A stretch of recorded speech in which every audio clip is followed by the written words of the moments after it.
Para abrir el episodio de hoy, vamos a retomar una de las últimas ideas que presentamos en el episodio anterior sobre Nassim Taleb, cuando comentamos cómo en situaciones de opacidad epistémica, es decir, en casi cualquier aspecto de lo que hay ahí fuera en el mundo real, no tenemos un conocimiento verdaderamente profundo y sólido de lo que está pasando, y muchas veces nuestras explicaciones de por qué pasan las cosas no se corresponden necesariamente con la razón por la cual éstas ocurren. Habíamos puesto el ejemplo de la presentación del programa por todos conocidos Los Simpson, en donde en un momento se puede ver cómo Maggie, la hija pequeña, va en el asiento del copiloto con Marge al volante, y Maggie lleva un pequeño volantito de juguete con el cual lo gira como si tuviese el control del vehículo. Entonces, vamos a retomar a partir de ahí la conversación para introducir un nuevo concepto que Nassim Taleb usa bastante a lo largo de su libro Antifrágil, que es el de epifenómeno. Estás en La Cuerda Podcast. Cualquier significado encontrado en el programa es pura coincidencia. Un epifenómeno, en filosofía, es, en resumidas cuentas, un fenómeno que acompaña a otro, que ocurren juntos, pero de manera que hay uno de esos fenómenos que es como la base, y el epifenómeno emerge a partir de esa base, por lo que el fenómeno base puede afectar al epifenómeno, pero el epifenómeno no puede afectar a la base.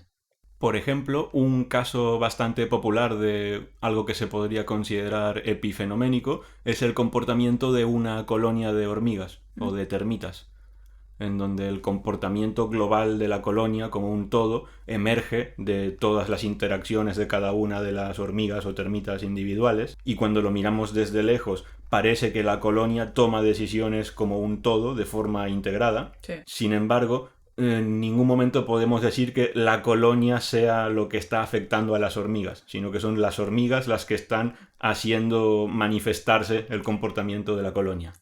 Esto me recuerda a mí a lo de bottom-up, top-down.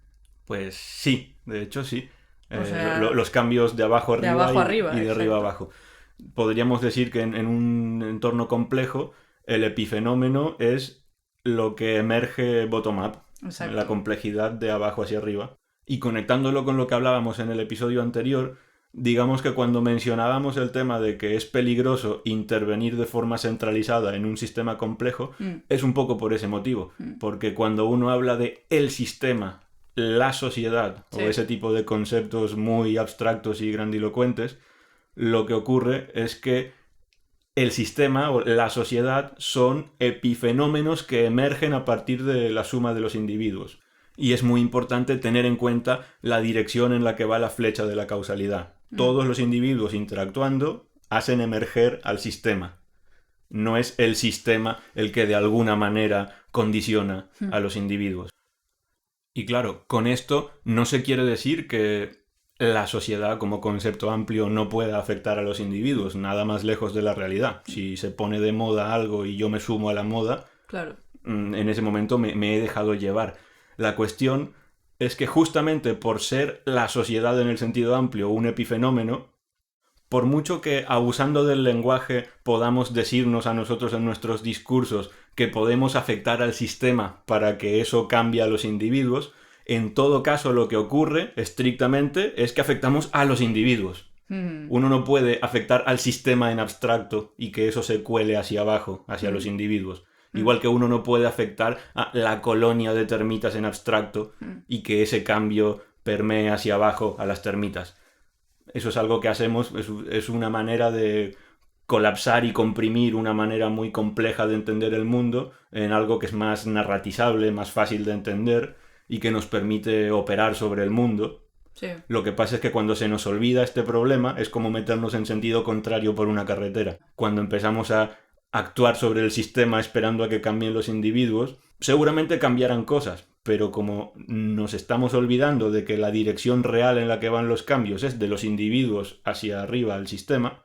Porque es que, claro, por sistema entendemos todo esto que nos rodea y engloba. O sea, es que la propia definición de sistema Sí, estamos nosotros como puntitos en Sí, o sea, por ejemplo, Como tinta en un periódico. Exacto, Como... o sea, como por ejemplo en un cuadro, el cuadro sería lo que uno ve de lejos y cuando lo mira de cerca ve que está hecho de pequeñas pinceladas.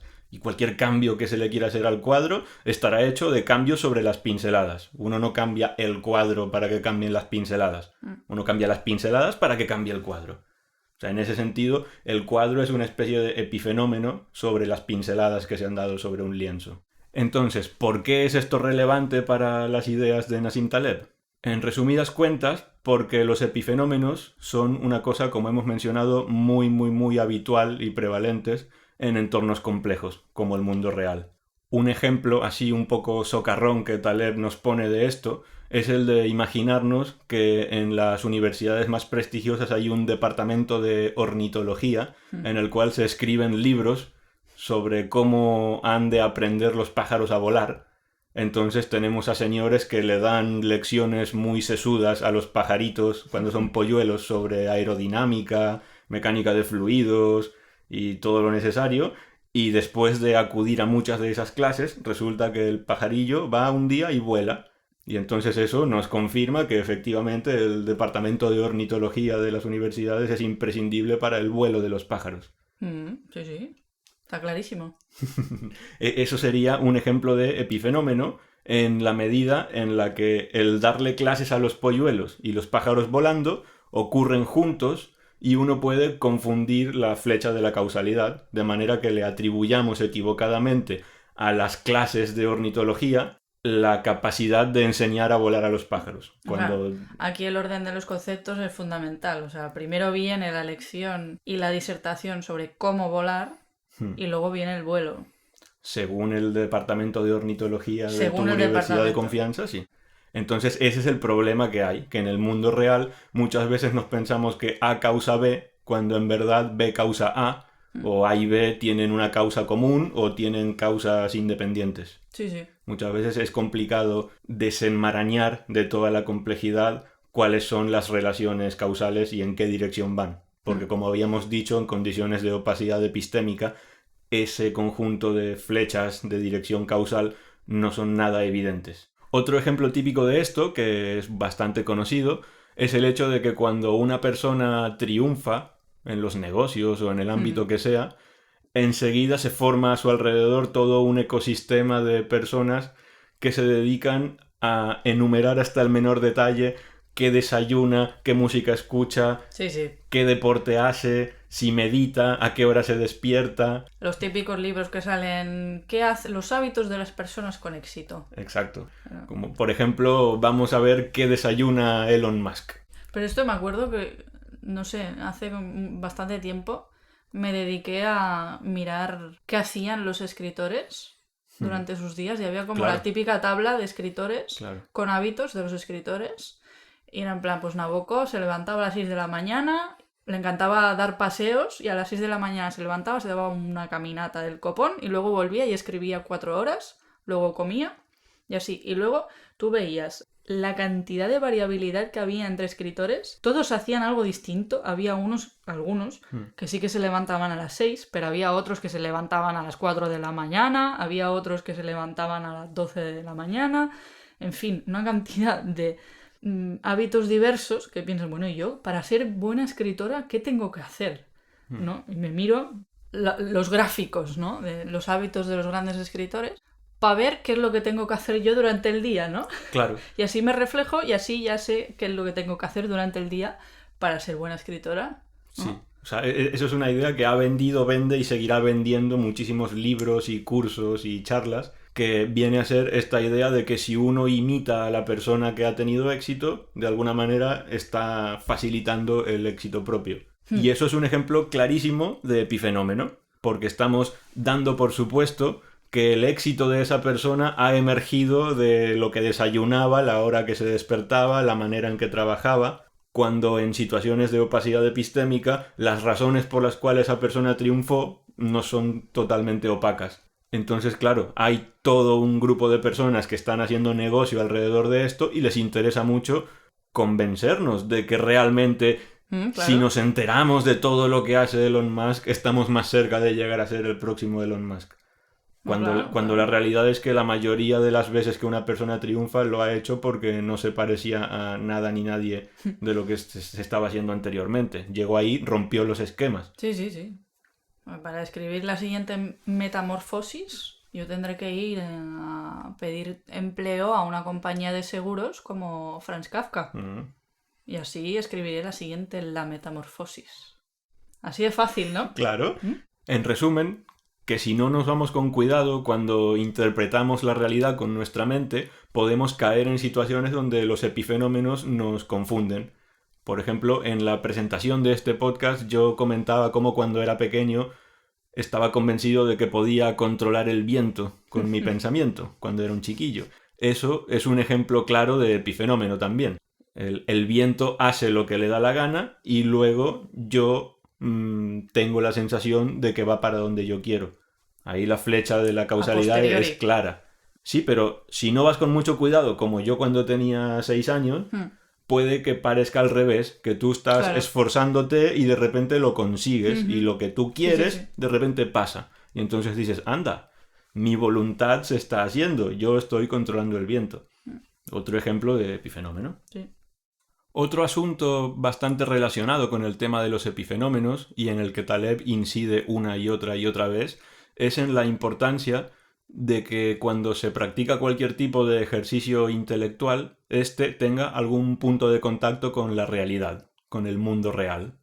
Con esto no se quiere decir que tenga que adoptarse una postura anti-intelectualista, ni que el pensamiento sea algo malo a evitar, sino que en última instancia la última palabra siempre ha de tenerla la práctica. Uno puede tener las ideas que crea convenientes sobre cómo funcionan las cosas, pero en el momento en el que uno las aplica sobre el mundo real y las prueba, el mundo real se encarga de filtrarlas, las pone a prueba y las que pasan la prueba quedan y las que no deberían de ser rechazadas. Bueno, lo he expresado de una manera bastante clara y prístina, que es que en teoría la teoría y la práctica no son distintas, pero en la práctica sí. Exacto. Y eso es una cuestión que, por ejemplo, a mí personalmente me impactó mucho en su día, porque es como que yo en su momento era un poco el... Cuando Taleb describe a las personas que confunden epifenómenos, etcétera, etcétera, yo puedo decir totalmente culpable. Yo estoy en rehabilitación de muchas de estas cosas y no creo que sea eso una excepción ni me ponga en el lugar de una minoría. Creo que es algo súper habitual. Y tanto. Y a base de leer a Taleb, uno de repente dice, ¡qué cabrón! Es vehemente, pero tiene razón. Pero, por ejemplo, me viene a la mente Neil deGrasse Tyson, que en una entrevista me parece que dijo algo así como que, mira, yo la gente que ve ovnis, pues no me la puedo tomar en serio, porque a mí hasta que no me traigan un trozo de marciano, no voy a creerme nada de lo que digan. O sea, no voy a creerme ni la teoría de los nuevos astronautas, ni nada de todo esto. No. ¿Él también está cayendo un poquillo en eso o estamos confundiendo los términos? No, yo creo que eso al final es una cuestión personal, pero yo diría que ahí se trata de un escepticismo sano. O sea, no se trata tampoco de irse al otro extremo. No, justamente el exigir pruebas es la manera de decir, vale, toda esa cosa de la conspiración y de la ufología que tú tienes en la cabeza, aterrízamela, aterriza ese avión sobre el mundo real. Haz que deje de convertirse en un mero ejercicio intelectual y de la imaginación y aporta algo con lo cual podamos decir, vale, esto se ha sometido al filtro de la vida real y esta lo ha ratificado. Ya. Entonces, una cosa que Taleb se encarga de dejarnos bien claro es que él se adhiere filosóficamente a lo que a él le gusta llamarle la escuela escéptica empírica. Y en pocas palabras sería justamente esto, que la teorización está muy bien, el intelecto es muy importante, pero la realidad ha de tener la última palabra. La manera en que él nos lo comenta es que yo, mediante la práctica de lo que sea, me sumerjo en la actividad en la que estoy interesado y a partir de ahí descubro cosas que a priori no me esperaba y que me sorprenden y eso me puede llevar a formular una teoría. Lo que pasa es que Si olvido esa conexión con la realidad, Sí. lo que pasa es que mi teoría me lleva a otra teoría, que me lleva a otra teoría, Sí. que me lleva a otra teoría, Sí. y al final caigo en una regresión infinita de teorías que llenan bibliotecas y bibliotecas, en donde todo es una especie de humo que reposa sobre nada.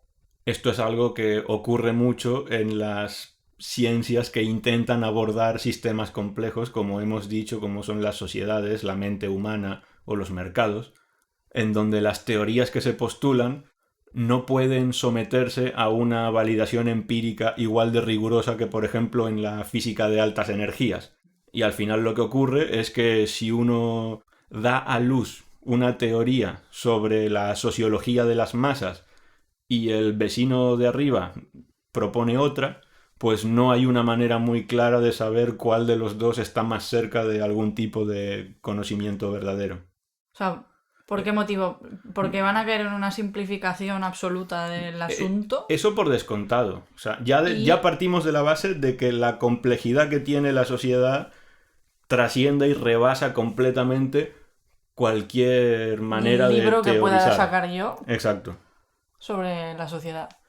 Pero es que no es solo eso. Es que si por lo menos tuviésemos la posibilidad de montar un experimento del tamaño de la propia sociedad para probarlo, podríamos salir de dudas. Pero es que normalmente eso es imposible y los experimentos que se hacen son como pequeños modelitos de juguete comparados con el fenómeno real. Si yo quiero hacer un experimento del tiro parabólico, yo puedo hacerlo con una canica en mi habitación y esos mismos resultados me pueden valer para luego tirar una bola del tamaño de Nueva York. En cambio, yo no puedo poner a 4 personas a interactuar en una situación social y a partir de ahí extrapolar lo que pasaría en una sociedad de 25 millones. Entonces, en la línea empírica escéptica que propone Taleb, la cuestión es que uno nunca sabe de antemano a dónde va a llegar intelectualmente. De hecho, una cosa que él siempre menciona, y con mucha razón, es que las cosas que no se han inventado están en el futuro. En el sentido de que antes de que se inventase, por ejemplo, el WhatsApp, o el teléfono móvil, o Internet, nadie se esperaba que una tecnología de ese estilo fuese a aparecer. Cuando Internet era joven, la mayoría de intelectuales de la época decían que eso de Internet era como una especie de fax ligeramente mejorado. Y claro, ahora ¿quién se acuerda del fax comparado con el impacto que ha tenido Internet?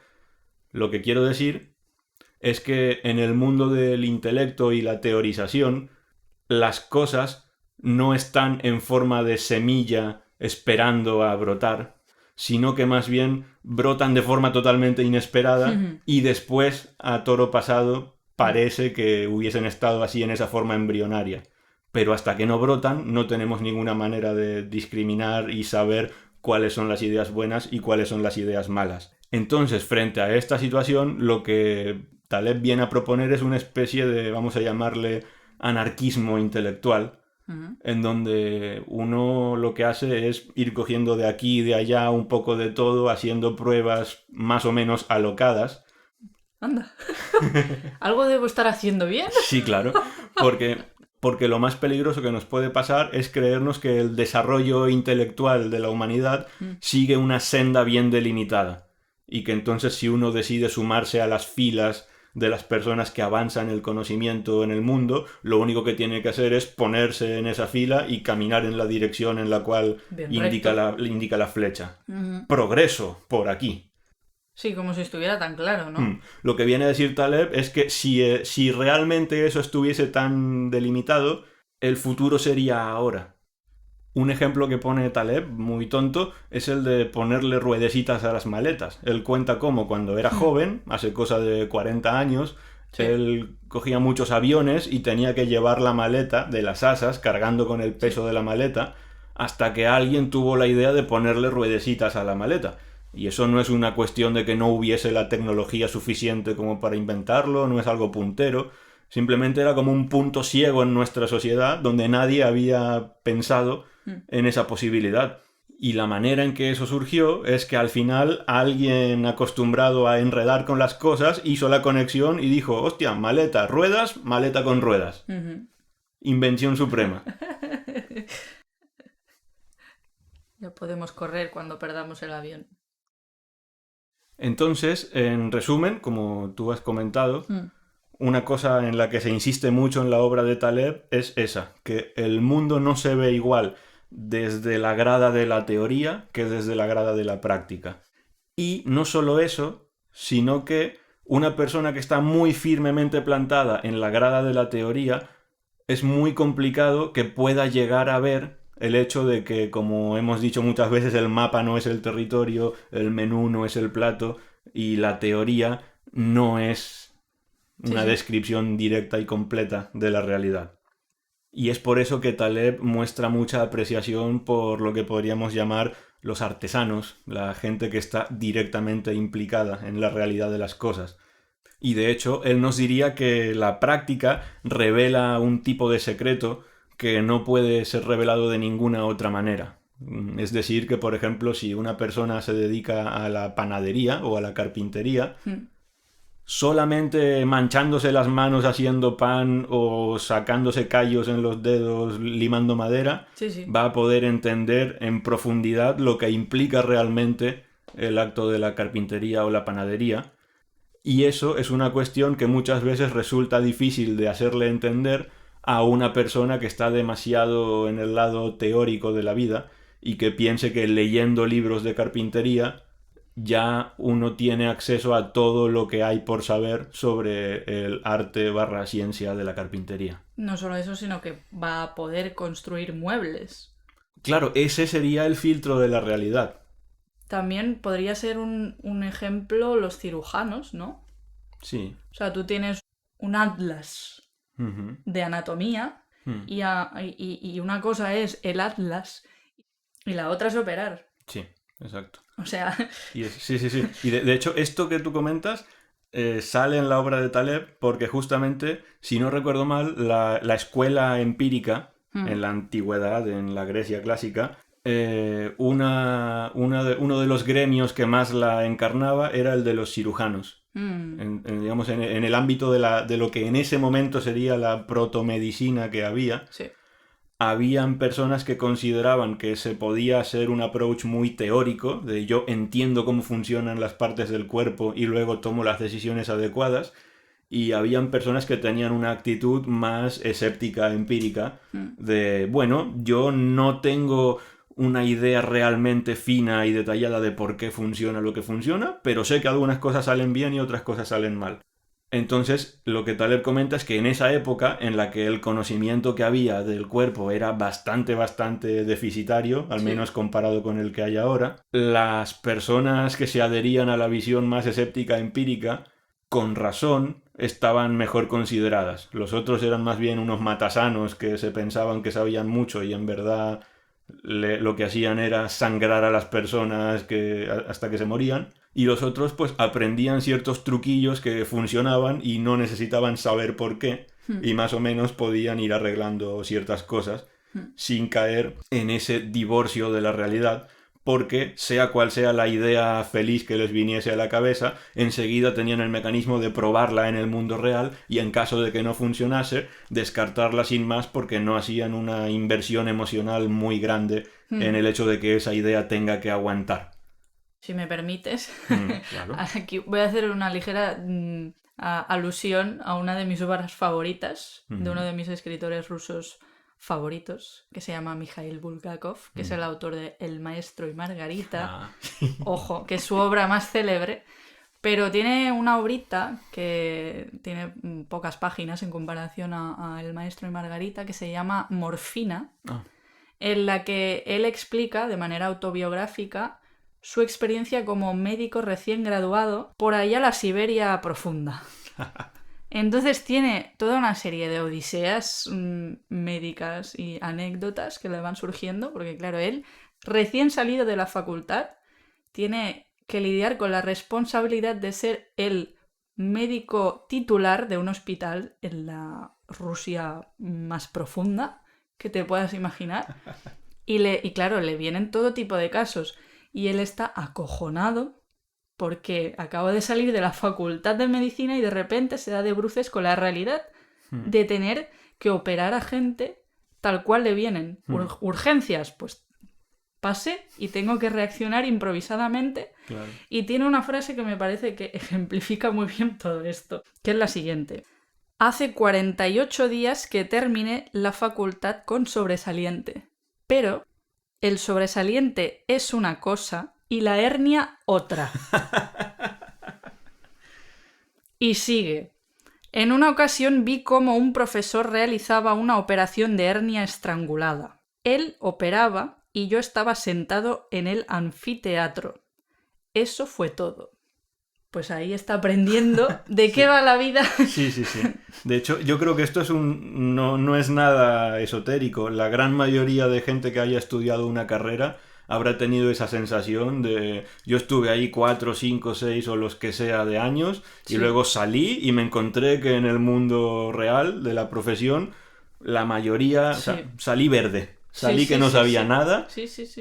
Con un pollito que acaba de salir del cascarón y todavía no sabe ni volar ni dónde está parado. Es que encima en carreras que son eminentemente prácticas. Exacto. Es que manda huevos, ¿sabes? Exacto. Y bueno, solo para dar una última pinceladita de lo que hablábamos, otro ejemplo de ese exceso de teorización, yo creo que proviene de un personaje de una serie que es Sheldon Cooper, de Big Bang Theory, que, o sea, voy a poner este ejemplo, pero es que todo el personaje es una parodia de esta actitud frente a la vida, que me acuerdo que en un episodio él no sabía nadar y entonces decidió que iba a aprender a nadar practicando en el suelo de su salón, mirando vídeos en YouTube. ¡Qué bueno! Y estaba él haciendo los movimientos que hacía una persona en un vídeo de YouTube en el salón. Entonces, ahora no me acuerdo del episodio, pero vamos, me imagino que después lo que pasó es que lo tiraron al agua y se hundió como un adoquín, porque realmente hasta que no te tiras al agua a nadar no puedes realmente aprender a nadar. Buenísimo. Es como si quiero aprender a ir en bicicleta en una silla, sentada en una silla. Sí, resolviendo ecuaciones de dinámica, palancas, ruedas, rozamiento. Sí. Lo tengo muy por la mano esto, ¿eh? Sí. Puedes ser un sobresaliente en ciclismo teórico. Total. Pero la hernia es otra cosa, ¿eh? Y entonces, con todo esto que estamos diciendo, una cuestión que Taleb también pone de manifiesto y que así a priori puede ser un poco sorprendente, es que el tener en cuenta esto que estamos mencionando, de que la teoría y la realidad han de ir de la mano, pero la realidad ha de tener la última palabra, forma parte muy importante de cualquier cosa que podamos considerar como una definición con cara y ojos de lo que es la racionalidad. Porque justamente lo que pasa es que las personas que están demasiado fuertemente en la grada de la teorización tienden a desarrollar esta idea de que la racionalidad es una especie de cosa en el vacío que consiste en ser capaces de tener un razonamiento lógico muy potente, en resolver problemas en el sentido abstracto de la palabra. Vamos, lo que viene siendo una definición muy teórica de lo que es la racionalidad. Frente a eso, lo que Taleb dice es, aplicando inmediatamente lo que acabamos de decir, no. Ninguna definición de racionalidad que no tenga contacto con la realidad puede ser buena. Y justamente por eso, lo que Taleb propone, y yo creo que muy acertadamente, es que una definición completa y robusta de racionalidad ha de estar necesariamente relacionada con la supervivencia.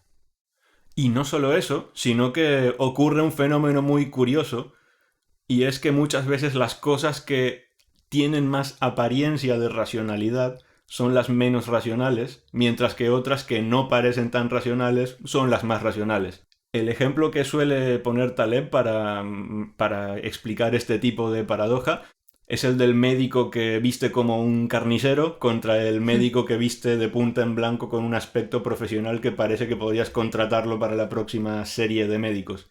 Entonces, lo que Taleb propone es, si a ti te diesen a escoger, ¿qué preferirías? ¿Que te atienda el médico que parece un carnicero, desalineado, con la ropa manchada, desordenado, o el médico que viste de punta en blanco que parece que le vayan a dar el Oscar al mejor médico del mundo? Y la cuestión es que lo más habitual es que nos dejemos engañar por las apariencias y digamos, claro, es que el bien arreglado tiene más pinta de médico. El otro parece un carnicero. Yo quiero que me atienda el que tiene pinta de médico. Y además iba manchado de sangre, ojo, ¿eh?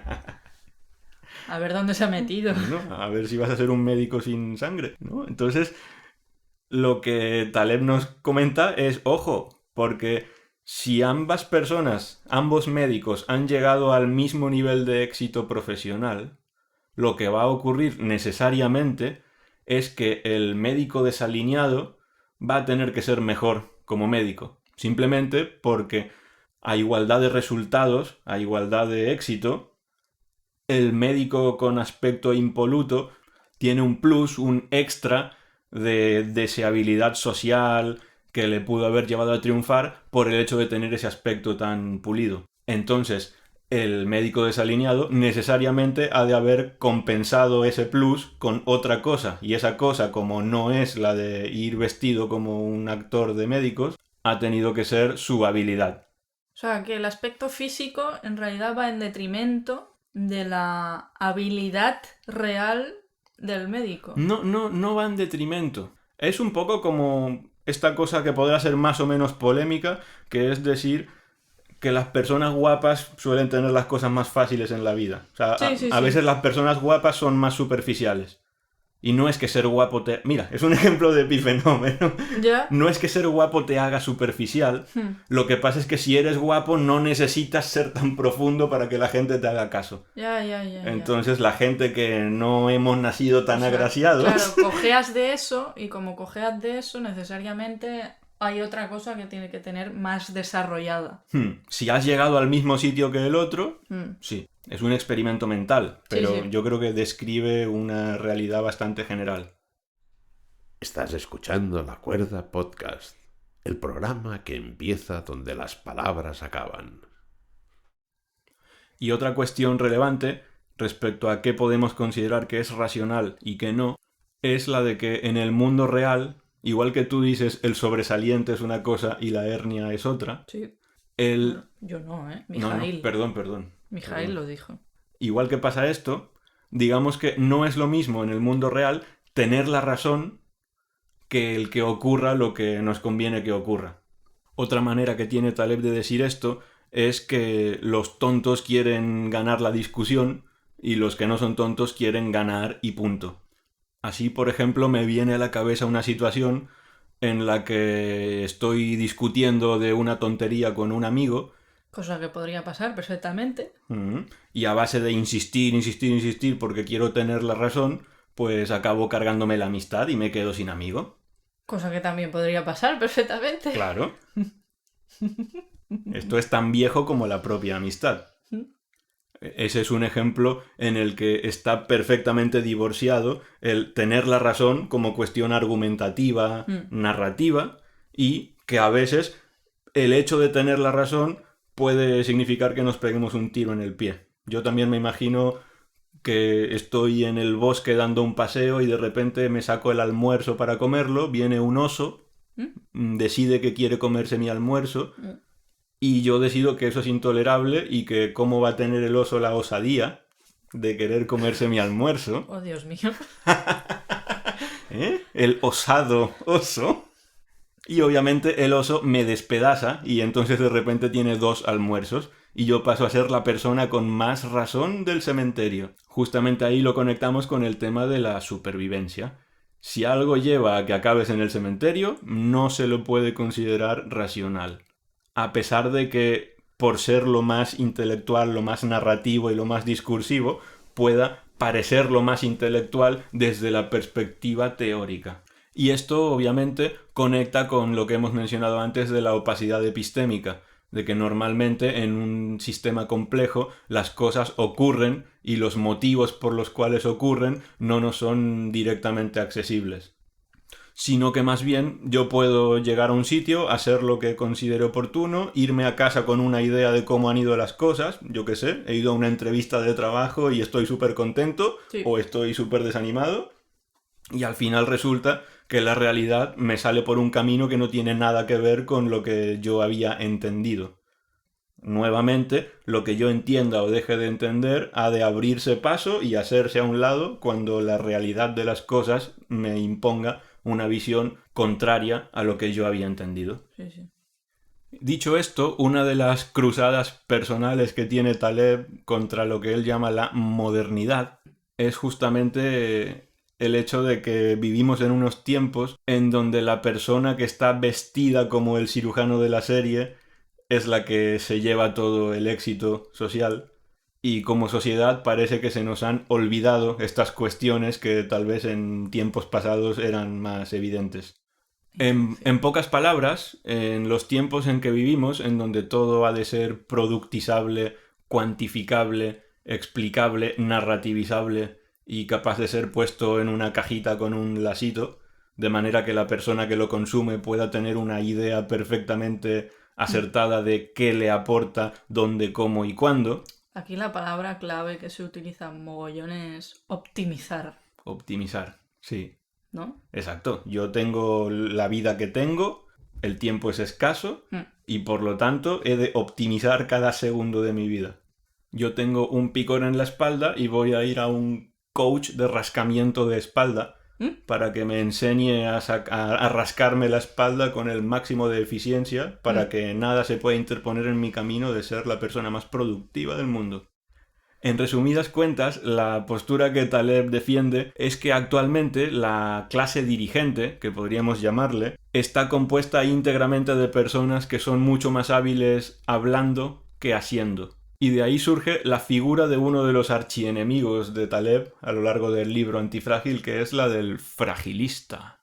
Teniendo en cuenta que no deja de ser un estereotipo, la figura del fragilista sería esa persona que está demasiado imbuida de teoría, confunde la teoría con la práctica, cuando la práctica le da señales de que se está equivocando, intenta cambiar la práctica en vez de adaptar su teoría, y no contentos con eso, resulta que toda la sociedad empieza a aceptarlos como faros de la conducta adecuada y de la sabiduría, y por lo tanto empiezan a guiarnos a todos los demás por una senda en la cual se toman malas decisiones de forma colectiva que hacen que las cosas que van mal en el mundo de repente empiecen a manifestarse de formas más impredecibles, más intensas. O sea, que en sus ánimos de controlar más y de proporcionar más seguridad, lo que hacen en realidad es todo lo contrario. Sí. Que acaba siendo contraproducente su conducta. O sea, los demás tendríamos que tener el criterio suficiente como para darnos cuenta de que eso es un mal negocio, pero como estamos tan convencidos de que las cosas que parecen científicas son científicas y las que parecen racionales son racionales y las que parecen intelectuales son intelectuales, al final resulta que la gente que acaba en la punta de la pirámide son más bien unos actores que han aprendido a ejecutar muy bien el papel en vez de ser las personas que realmente están implicadas en el tejido del mundo y hacen las cosas y tienen ese valor experiencial que habíamos dicho que solamente la práctica revela. En cierto modo sería, salvando las diferencias de escala, porque ya hemos mencionado que no es lo mismo lo que hacen 4 personas que lo que hacen 25 millones, pero sería una cosa análoga a la de una madre o un padre sobreprotectores que, intentando reducir al máximo el sufrimiento y el estrés de su retoño, acaban por dañarlo, porque en el futuro, cuando salga de esa burbujita, no habrá pasado por las adaptaciones necesarias para enfrentarse a un mundo real en donde las cosas nunca son así de rosas y de bonitas y perfectas. Entonces, toda esta idea de que en condiciones de opacidad epistémica no sabemos muy bien lo que está pasando y la racionalidad, si bien es una herramienta útil, nunca ha de tener la última palabra, nos lleva directamente a lo que Taleb le llama la visión no predictiva de la realidad. Esto es una etiqueta con la cual resumimos buena parte de esto que hemos estado comentando, en donde partimos de la base de que la opacidad epistémica nos impide tener un conocimiento real de cómo están las cosas, eso nos impide desarrollar un plan real para modificarlas llegando al sitio donde queremos llegar, porque ni siquiera sabemos a dónde queremos llegar y aunque supiéramos tampoco podríamos conocer el camino, porque si lo conociéramos ya estaríamos ahí. Y frente a esto, la única posición sensata que queda es la de decir, vale, ¿qué podemos hacer para poder estar en el mundo, para poder estar bien en el mundo, sin necesidad de que nuestro bienestar dependa de entender las cosas y ser capaces de predecir el futuro?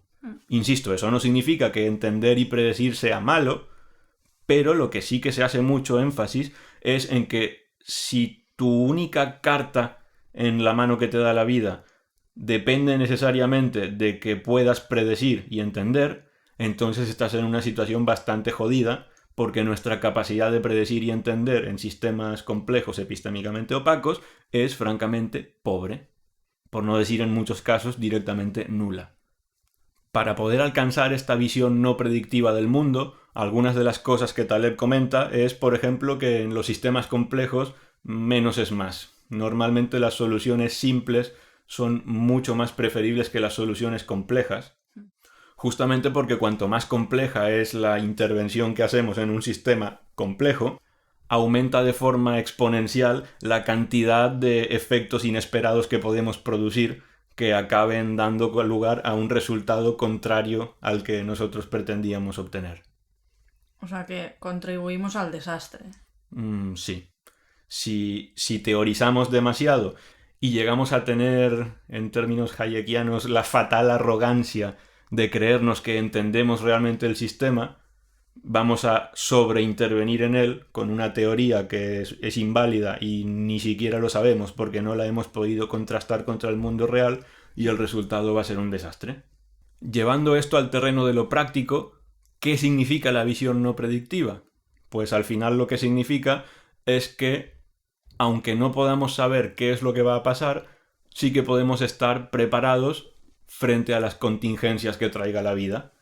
Algunos ejemplos que pone Taleb son que si bien no podemos saber cuándo va a ocurrir un terremoto, eso no es excusa para que los arquitectos no diseñen edificios que estén preparados para soportarlos en las zonas de peligro sísmico.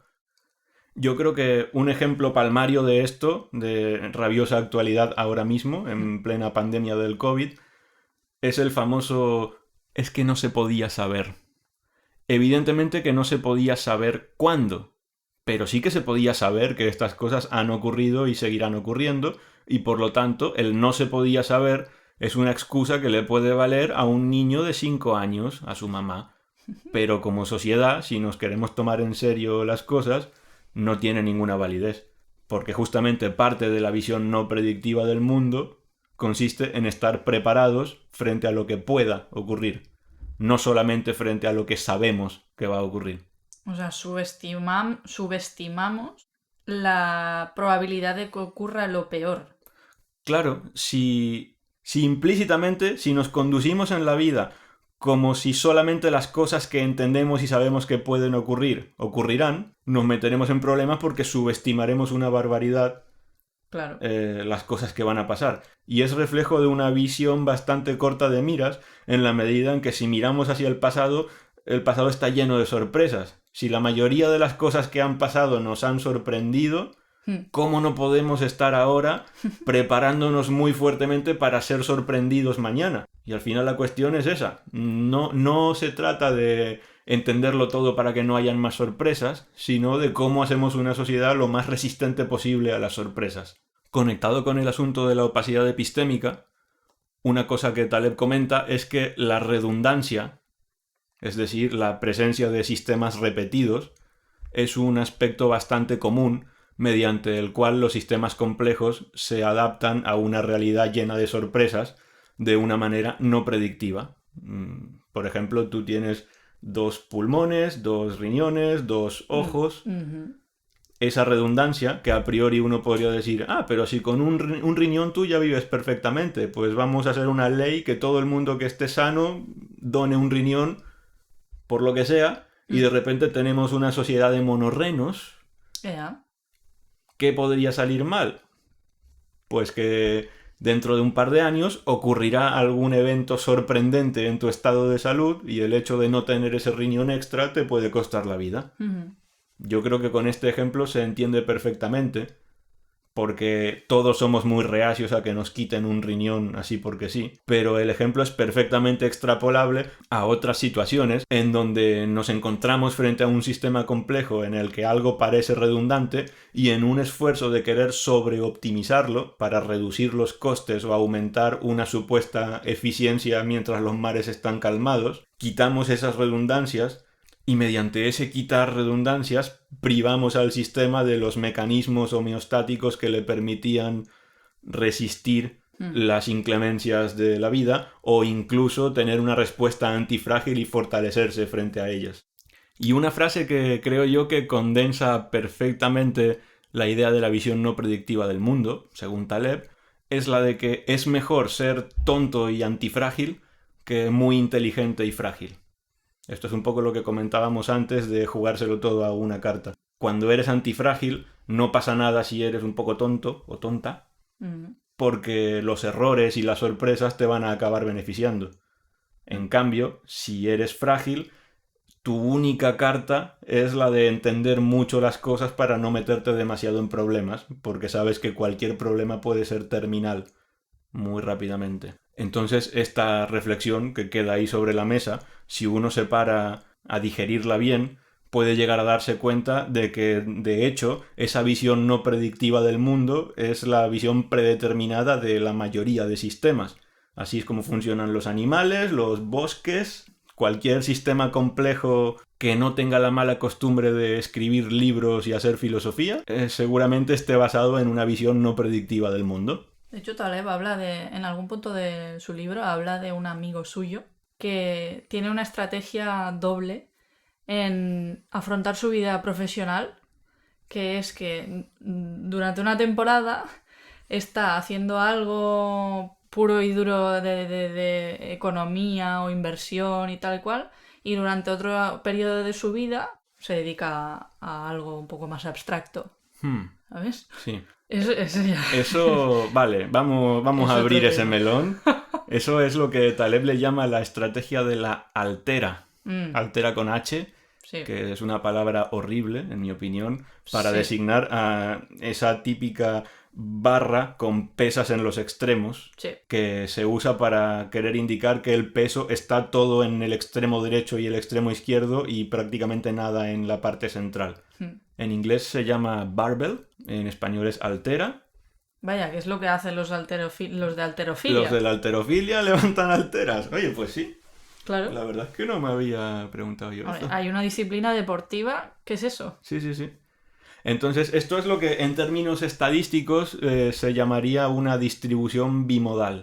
Como contrapartida, por ejemplo, a una distribución normal, que es la de la campana de Gauss, que todos conocemos, en donde la mayoría de eventos están concentrados en el medio y conforme se va uno a los extremos, los eventos se vuelven cada vez más raros. Muy rápidamente, muy raros, de manera que enseguida ya dejan de haber eventos. Entonces, la estrategia de la altera es un heurístico, es un truquillo que Taleb propone de forma muy general como manera de comprarle a la realidad un seguro frente a las sorpresas, debido a que en condiciones de opacidad epistémica una de las cosas que se nos da bastante mal es el poder hacer cálculos de riesgo. Un ejemplo que pone Taleb como persona que viene de los mercados es la de que es preferible tener el 90% de tus ahorros en activos financieros lo más aburridos, estables y conservadores posibles y un 10% restante en lo más especulativo, loco, peligroso y arriesgadísimo.